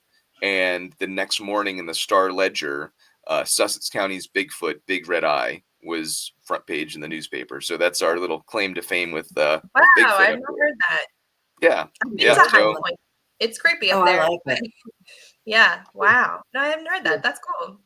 Yeah, so that's our little claim to fame, and that's how I got the name of the show. And I said in the shadow because it seems like we're always just one step behind this darn Yes. thing. Uh-huh. You're always in its shadows. Yeah. I got other pictures. I got this cave picture. I want to show some of the stuff that you do. You investigated in here? Yeah, that was actually just recently out in Norton, Virginia. They had a That's a wood wild booger picture. festival, which is like a Bigfoot type creature they named wood booger down there, which is really cool. And I was the MC of the whole event, and I led 20 people on a night hike, looking for the wood booger. It was really cool. This is actually rock face, which is home to an endangered species of salamander, which is really cool. Yeah, so that's we're all looking at the little salamanders on the rock. They come out at night, I guess, to do whatever the salamanders do. They do salamander stuff, Love you know? to go. Yeah. That is wild. I love the way these rocks look. That's why I chose this picture. I mean, That is really the way cool. the rocks are and the carve, you know, the way it's just carved out. It's wild. Yeah, that was a 30-foot rock face that went sheer straight up. It was very cool. Is this part of it? No, that's a different cave system. That is the world's largest cave system in Kentucky. That's Mammoth Cave. Man. Whoa. Yeah, I've heard of this. Wow, that is so cool. That was it has like 1,000+ miles of non-traversable cave trails that one can get lost and stuck down and it's just crazy. It's there's like I think 10 miles open to the public, which is just one of the longest you could walk down in the world. And it's just Gorgeous. the way they have it set up is so cool. You could see in the roof of the cave they actually have fossil of shark's teeth that are fossilized in the roof of the cave, which is wow. Yeah, it's something to see. If you're ever in Mammoth Cave, Cave City, Kentucky, that is, you got to do it. It's a little bit of money, and I'm not one to spend money to go look at cool things, but you got to. If you're in the area, this is just a once in a lifetime thing you got to check out. Well, here's another picture. Bigfoot's typically around cave systems? Well, here's, a lot of people think that the issue with that is in the United States we do have a lot of caves. We know about them though, and they're pretty well. The larger ones are pretty well traversed. There's a lot of cave tourism going on today. A lot of people like to see that kind of stuff. So there's not the larger caves. Okay, we can kind of cross them off because people. Smaller caves, we cross them off because, well, Bigfoot needs to be able to walk through somewhere to be able to traverse, right? So people say Bigfoot lives in them. I think Bigfoot is a terrestrial creature. It's above ground, just like it just wouldn't make sense for a creature to eat animals that live on the ground to live underneath in a cave. Doesn't make sense to me. Bears will cave up in a den or something like that, but that's the most they'll go. So caves, I don't put too much weight into that. Okay. Yeah, I'm showing these pictures because I find some of these places really pretty and really nice looking. So, and you get to go see these places, which I think is cool, looking for Bigfoot. As an investigator, we get to see dark, wet places with no bathrooms. We get to see beautiful historical buildings. And I was thinking the same thing. Anthony. And you get to see these gorgeous areas of nature. Same idea. Yeah. Beautiful. So look at this. Look at that. Yeah, oh my God. We're not looking for Bigfoot. If you don't find Bigfoot, you get to see this. Who cares? Yeah. Talking about Maine, that is Maine's Western Mountains. I knew it. Wow. This has to be Look at that.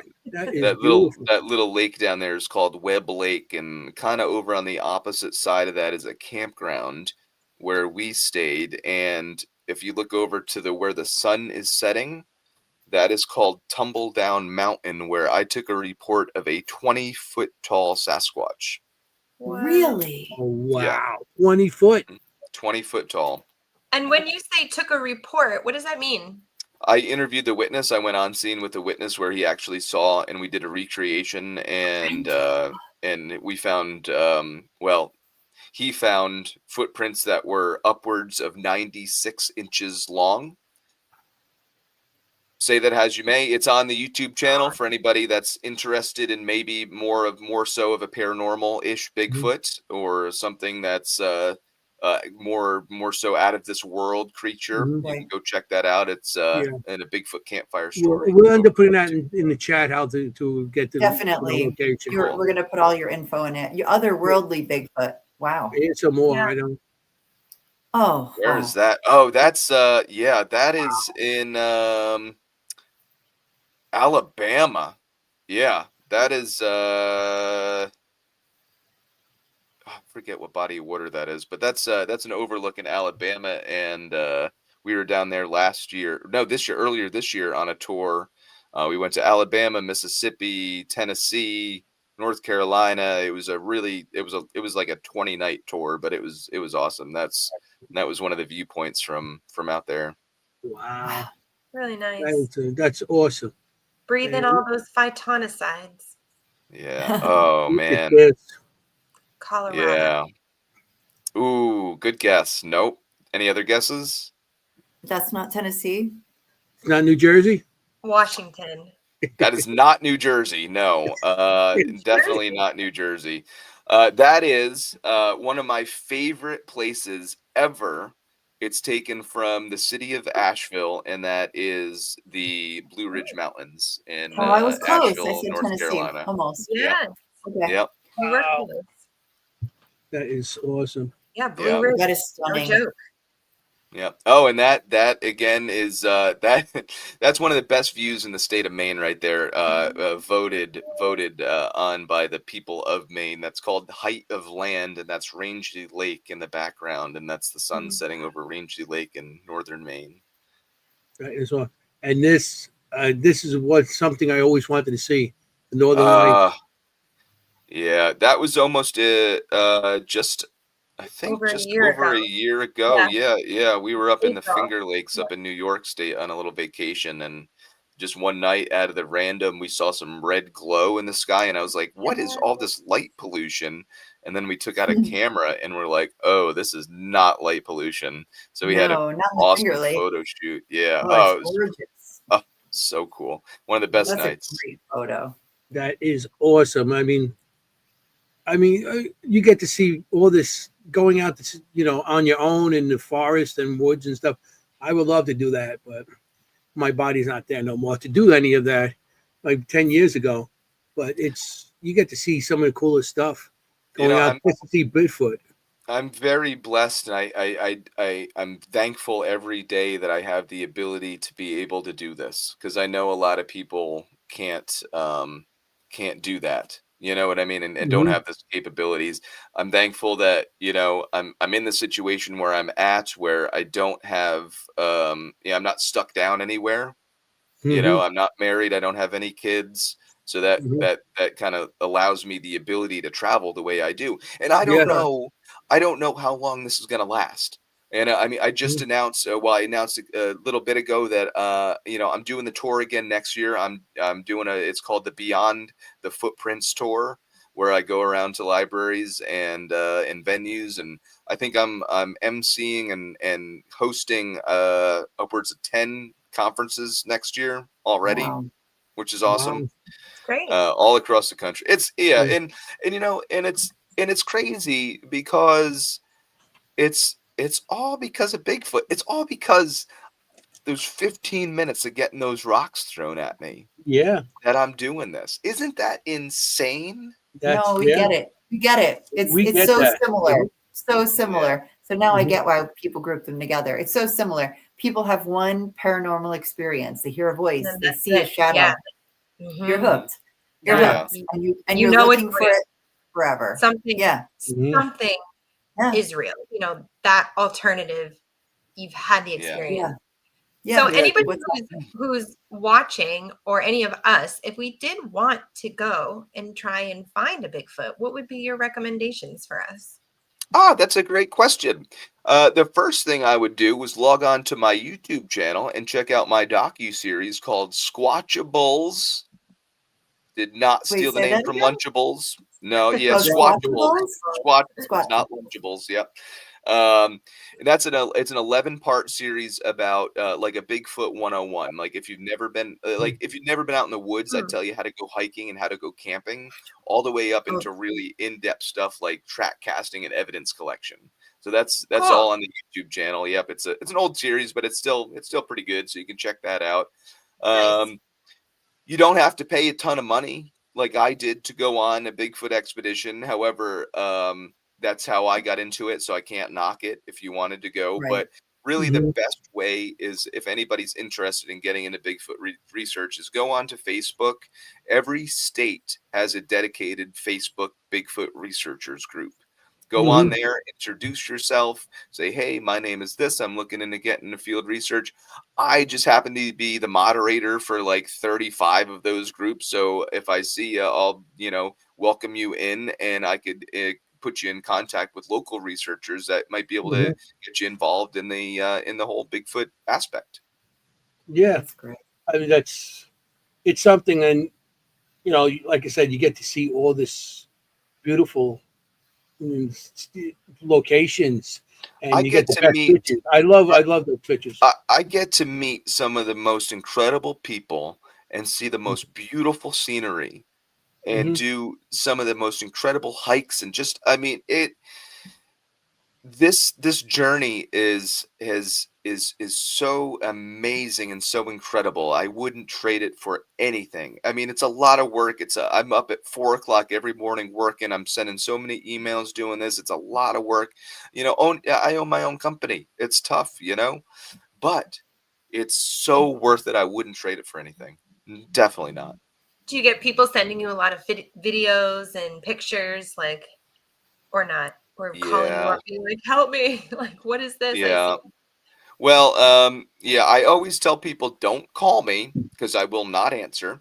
Right. But no, I get a lot of emails, a lot of Facebook messages saying, "Hey, can you look at this?" And I try to do as many as I can. However, I'm more into the field research aspect of it and not the evidence analyzing aspect. That's not really.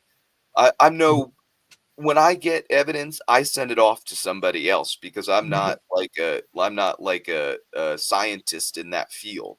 So I got like audio evidence, I got a sound guy, so and he's Mm. perfect to analyze my audio. If I find a footprint, I got a footprint guy, so just that kind of thing. So when people send it to me, I try to do as best as I can to analyze it, but there's only so much I could do with the tools that I have available to me. Right. Yeah. Yeah, but Awesome. that's smart. I mean, it's you have experts who you can reach out to, Subject matter and your experts, yeah.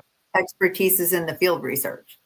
Yeah. I You- wouldn't say expertise. I mean, that's what I do. Right.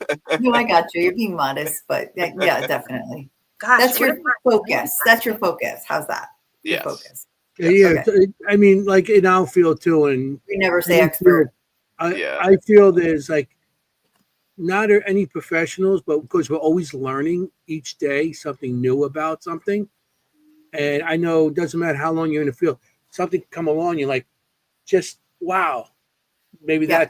that works better than what I'm doing, or that's cool. Let them see what they're going to do with that, and just follow them, and just let them do what they got to do, and then you share whatever your results are, back and forth. I'm one for always trying different things and different techniques in the field. Like a lot of people, like they say, don't bring fireworks. I will have the show of a lifetime. I will put on a grand finale to try to Why lure in a not? Bigfoot. Hey, it's different. Bigfoot's never seen a firework before, Yeah. right? Mm-hmm. Hey, You got to try. if they're curious, they're gonna be sitting there with their popcorn watching. Exactly. With their berries. No, Yeah, with their I berries. agree. With their berries. With their berries. Do you ever take children? Like not children, but young Yeah. people. Teenagers. With the risk of some people looking down at me, I've have used children as, we'll say, like Bigfoot bait Wait. in the past. Yeah. This is Well, where I was going. well, No, I'm not judging. This is where I was going because we have. Yeah. I learn from children in our field, like yeah, the way they look at things like ghosts. Sometimes I'm like, oh, I never thought of that. I've been yeah. doing this for 30 years and I've never thought of that. It can be great one of trigger my- objects. Yeah. One of my best research techniques is if we have like a mixed co-ed group of people, I will send the ladies first and let them talk, do whatever they want, laugh, giggle, have the time of their lives walking through the woods, white lights on, just doing whatever. And the guys will be in the back, quiet as anything with their thermals watching all around. Mhm. Okay. It's a great technique. Mhm. Bigfoot seem to be, that's just what children and women seem to attract Bigfoot. Yeah. Interesting. So that shows Okay. that I was thinking that with Bigfoot is children. like a family type of families. They respect their family, and if they respect other people's children and women and family, that means they respect their own, and that makes them a family type of person. Not a person, but A thing. Yeah. thing or Yeah. species, whatever you want to call it. So to me, that means they're family-like, they're family-oriented, more or Mhm. less. And again, You that know? shows some sort of intelligence too. That's my Mhm. big thing, is this is more than just an animal. That's why we have such a hard time getting evidence of this thing. Mhm. Is there's Mhm. there's intelligence. It's not a bear. Kim, we were just talking, the bears. We're always on high alert of bears.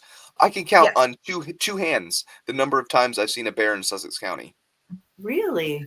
Yeah. Oh, I've seen a lot more. But Yeah. I will say Yeah. every time you see one, I've seen a lot more. Every time you see one, it's interesting you say that you can't sneak up on a Sasquatch or Bigfoot. I have snuck up on bears, and they say like you're supposed to have music. So when I'm in the woods now, I always have my music on speaker because I there's some people wear bells when they're out there just because Yeah. they're alerting them. But it's interesting. I'm always making noise, so they would know I'm there. Do you know what I'm saying? Like I would probably never see a Bigfoot unless they wanted me to see them because I'm constantly making noise out there because I Mhm. want the bears to hear me. But Right. that's so interesting. It also makes me think about sending the women and the children first. It also brings up the idea that there are a lot less Bigfoot out there, and a lot of their potential migration is actually finding mates.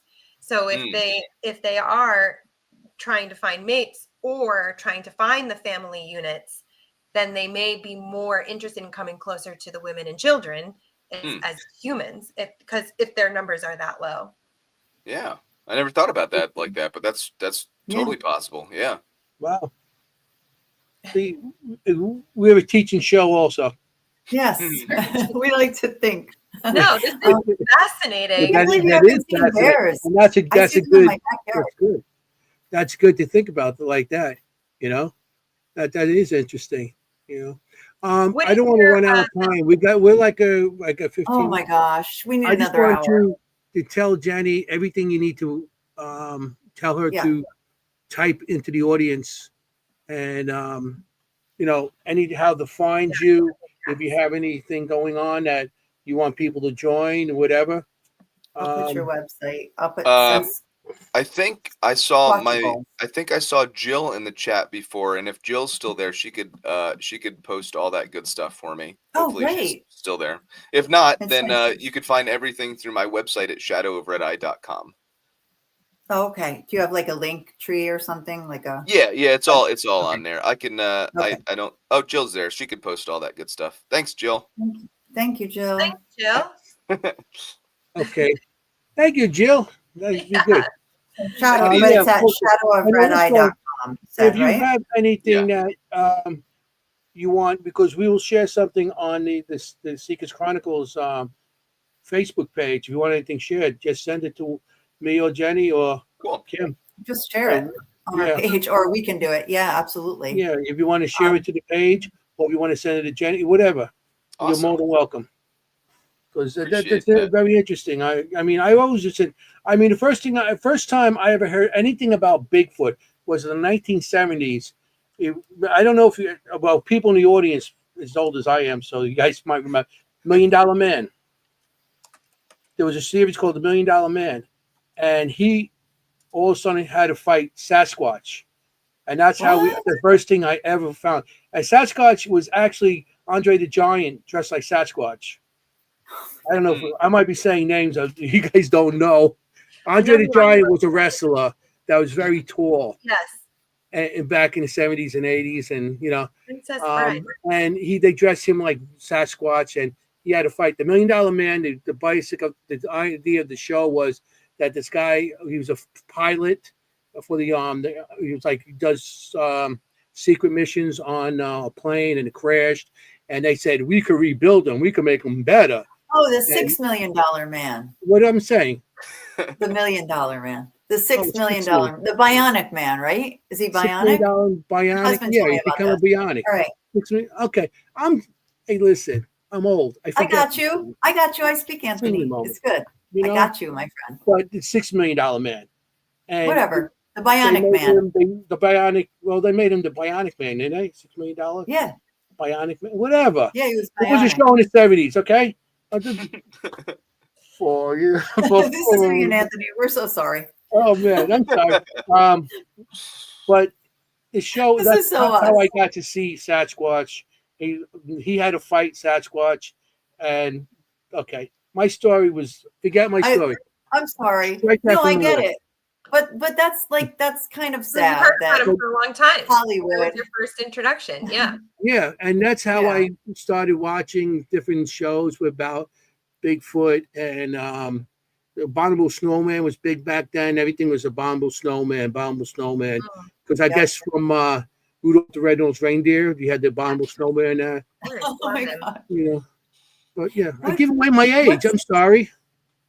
Mike, what's the earliest sightings of Bigfoot? What was the earliest sighting? They go back to the Native American times. Yeah. Almost every Native American tribe in North America has a Bigfoot type creature story associated with their tribe. And what's cool about it is they didn't like communicate with each other back in the day. They were like at wars or trading with each other. They weren't like, hey, let's go talk about Bigfoot. So it's just weird how every tribe has a similar, very same 7 to 8 foot tall, hairy bipedal creature that lives in their protector of the forest. It's just cool. It's cool. If anybody were to know what lives out in the woods, I think it would be the Native Americans. Sure. Yeah. Of course. They're the ones with the biggest legends on everything. And other continents, no. Oh, every continent except Antarctica has a Bigfoot type creature. Nothing earlier than that, maybe? No cave. No, okay. Not to my knowledge, yeah. Okay. Where is your so every paranormal investigator has their dream location that they would love to investigate. Yeah. Do you have, or maybe you've already been there. Do you have top, if I could do anything, if people could fund me to go here, this is where I'd want to go? There's a place in Alaska called Portlock, Alaska, and they've had it's actually an old fishing village that is abandoned, that Bigfoot has ran the villagers back in the day out of the village, and it's now just abandoned. It's unfortunately on tribal land, so you need permission to go there, and they don't give it to anybody. I would love to get up to the Pacific Northwest just to be up there. Up in the Hoh Rainforest would be beautiful up there. Just to hang out and investigate the Cascades, anything up there. I've never been west of the Mississippi, which surprises some people, but again, it costs money to get out that way. And with my touring, I drive everywhere, so. So it takes a lot. Driving to Alaska is a little out of the question. Driving to Oregon is really far. Yeah, well, and it's just I have to drive because for my library presentations and my venues, I take Bigfoot casts and merchandise and stuff. So because I have to have my vehicle with me, and I want to explore and all that good stuff. So maybe next year, 2027. I'm hoping there's a conference out that way that I might be invited to, so I'm hoping to get out that way. Fingers crossed. Oh, well, we're gonna cross our fingers for you because that Yeah. sounds awesome. Nice. And we have people saying Washington would be theirs, Oregon, California, Michigan, Canada. Yeah. All right, we have one more question. Oh, great question. I know Kimm was gonna love this one. Oh, thank you. So mind speak? Is that basically what we're talking about? I've heard a medium has telepathic communications with Bigfoot. What are your thoughts on that? Yeah, I've never experienced it. I've talked to people who have communicated with Bigfoot, through telepathic communications, and it's intriguing. It's interesting. Just recently, last weekend, I was speaking with a woman who lives very close by to Kimm, you and I. And she has had these communicated with Bigfoot, and she knows that they travel into Kinnatitty State Park from Hamburg Mountain Wildlife Management Area through this cave system, and they only send the juveniles, and the big ones stay back because that's how they gather food. And it's just I was I don't know. Is all as I can say about that. It's exactly. Mm-hmm. And if that's the key to it, I'm gonna use that to my advantage. I'm not gonna say no to that and disregard that information. Absolutely not. That would be ridiculous.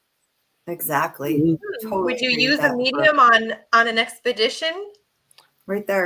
Yes. Absolutely. Why not? Again, what do we have to lose? Nothing. Exactly. I always, every show I do this too. We have to do this.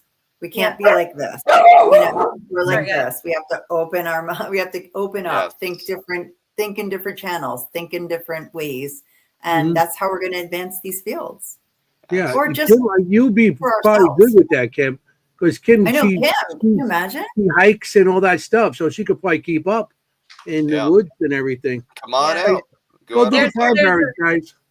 There's a very intuitive thing about the woods. Like, I found lost dogs out there because I know where they're going to go. Like, I just know they're going to go where the deer are, and I know where the deer are. So I know that the dogs are going to follow the deer, and I know where they are. Like, I just know where the bears are. So that's interesting. I never really thought about putting that use to trying to find Bigfoot. Interesting. Yeah, put it out there, Kimm. Put it out there. That's awesome. That's a great question. I love that. If that's our last question, that's a fascinating one. Yeah, we have 3 minutes left. That is just not good. Mike, I'm telling you, if you want to put the stuff in the chat. I don't think Linda had a chance to. If you could put stuff in the chat where to find him and everything. Yeah, I will. Or Kimm, I thought Jill was. I'm sorry. Yeah, I thought she was too. If you just throw up my website. Oh, man. So is it in the or just say it again? Shadowofredeye.com. Just Shadow of Red Eye, not in the. Yeah. Okay. Just making sure. So I like to leave everybody with a quote because, I like quotes and they're kind of my thing. And take this how you may, and whatever you may, but life with the possibility of Bigfoot or the Loch Ness Monster is far superior to one without. So take that as you may. I appreciate you guys really having me on the show tonight. Thank you. So we had a great time, and I made a fool of myself a couple times. So many more questions. What? Anthony, your job is the eye candy. And you did a great job. You did it, Anthony. Let me tell you. Excellent. I was looking at you the whole time, my friend. I know. You can't take your eyes off him. I'm sorry. I have that effect on people. It's just not people, or the animals and everything. Everybody just. I got to go with Adam on this. Maybe next year, would you think about coming back to our show? Yeah. Otherwise, you know what happens. You know what Anthony does if you don't. He'll come track me down at the main Paranormal guy. He'll find you. He'll find me. He'll find you. I love it. Yeah, life would be boring without looking for Bigfoot. Oh, it's You so think true. you could leave? And actually, Yeah. I have another You don't need the veterinarian familiar. friend who's into Bigfoot. She lives in PA. She is obsessed. Oh, She also goes on a lot of hikes and stuff everywhere. So interesting. another veterinarian? Something here. I think All right. Kimm has a new mission as Let's of go tonight. find Bigfoot. I wouldn't hate it. Hiking and Bigfoot. I know. Especially I love camping. I feel like I've had experiences here that I can't explain. We need you guys to get together she's and, totally and hooked. do a hike. Yeah, I'm open. So we have not even a minute. I mean, we're really gunning into overtime in a minute. So I just Thank want you, to Mike. thank Mike. Thank you Mike. for being here. We It was had a awesome joy. time. Don't leave the show yet. Don't leave just yet. I'll say goodbye after. Everybody And loved it. yeah, everybody had a great time tonight. We had a lot of questions and everything. And we didn't even get to the questions because we had questions too. So it was really crazy. The audience was questioning and everybody had a good time. So Mike, thank you for being on the show. course. I want Thank to you guys for having me. Yeah, we're definitely going to have you back. Definitely. I know Kim's going to want to be back for that. For sure. And I want to thank everybody in the audience for participating. We had an awesome night. I hope you like the guest. Hit like or subscribe to the show. And we'll see you. And just remember, you want to be safe out there. You want to look for ghosts. You don't want to be a ghost. Ciao, familia. Forget Bye. about it. Bye. Thank you. Bye. Thanks, Mike. Bye. Hey, how you doing?